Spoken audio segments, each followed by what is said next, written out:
Good morning, everybody, and welcome back to another episode of the LEGO Legend of Zelda Custom Set Showcase, where today we're sort of in the DLC of the showcase, if you want to see it this way, where today we're going to be taking a look at one very special fan-suggested set, EX001, with 5 pieces.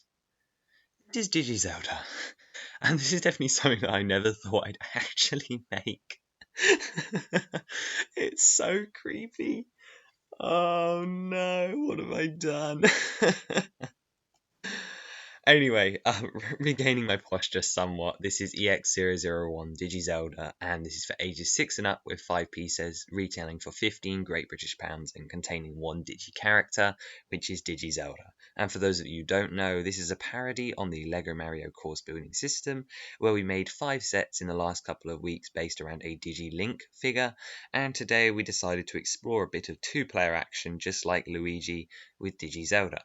So, she's built around the exact same style, and that involves the LCD screen on her tummy and her mouth and her eyes, as well as detachable ears, and obviously she'd be able to wear power-up packs just like Mr. Link, so removable hair and bottom piece as well.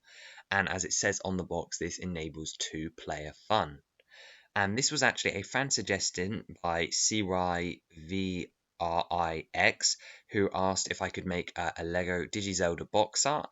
And the reason you didn't get a full starter course is mainly because, well, not because of time constraints, but because I was talking with Brick Wizard Studios and he was suggesting that they should sell the Lego Mario figure in a poly bag.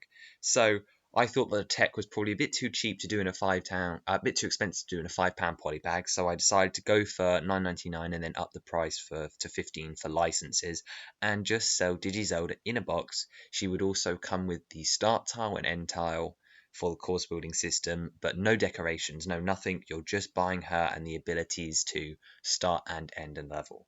And I think that's a really unique concept, so well done to him for pointing that one out. And as I mentioned, this is a fan-based series, so I'm looking for feedback for all these designs. We've got a couple more of these lined up for the next couple of months.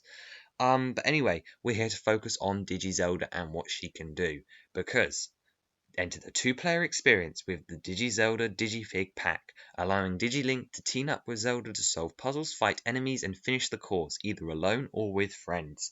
And this works in a very similar way to Luigi. If we take one last look at her up close, I've talked mostly about her features, but obviously she has a lot of expressions, just like Link, but I have not got those to go through today. The hair, and this is based off the Twilight Princess design, actually, which is not a design you think I would choose. Okay, as for those features, just like Link, she has color recognition, gyro, hit recognition, and barcode scanners. And we have a couple of puzzles set up that should be able to be worked with 2-player for motion, so with Link and Zelda from the 5 sets that I've already designed. Here is her next to her box art. I really love this box art. I chose to go for red because this is something that LEGO Mario hasn't done. You got the picture of Zelda at the top, and then that little cute picture of the two of them together for 2-player fun. And here is the box next to our Adventures with Digi-Link starter course box. You can see it's pretty small, but that's because it's literally just Digi-Zelda inside. And I really like how they pair together, even though it's not a weird shape like the other one. Oh wow, I love that starter course box art every single time it gets me. Okay, so here are our 2 Mischief Makers up together, and here we have them next to their minifigure counterparts. Even though our Link on the left is based off Skyward Sword, I chose to bring out his Twilight Princess minifigure form, and if you want to check out these 2 figures in their sets, I'd recommend the Custom Set Showcase Wave 2 playlist, which has 2 sets called Prince Wallace's Wagon thing, and the Ganondorf Horseback Duel, where you can see these figures in action. But we're talking here to talk about Zelda and Link, and dear. They honestly look terrifying together. I love them so much. Okay, so the first feature I wanted to take a look at with the pair of them today is alternate enemy stomping. And just like Mario and Luigi, if you stomp on them in alternate, obviously you're going to get extra points for doing it in synchronization. So you're going to go Link first, then Zelda. And I'll do that one more time.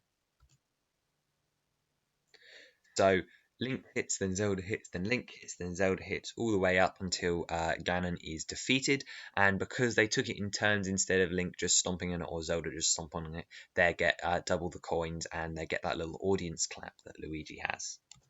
Our next puzzle I wanted to show would actually, with very little modification, the King of Red Lions can become a two-person affair.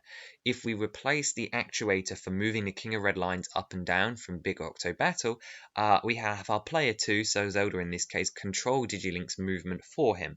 So she would twizzle and then Link would do his backflips and stuff while he's on his boat, and I just think that's cute. So I thought this was a way where I could show you what a two-player expansion of what I've already done would look like without wasting too much time on these play features.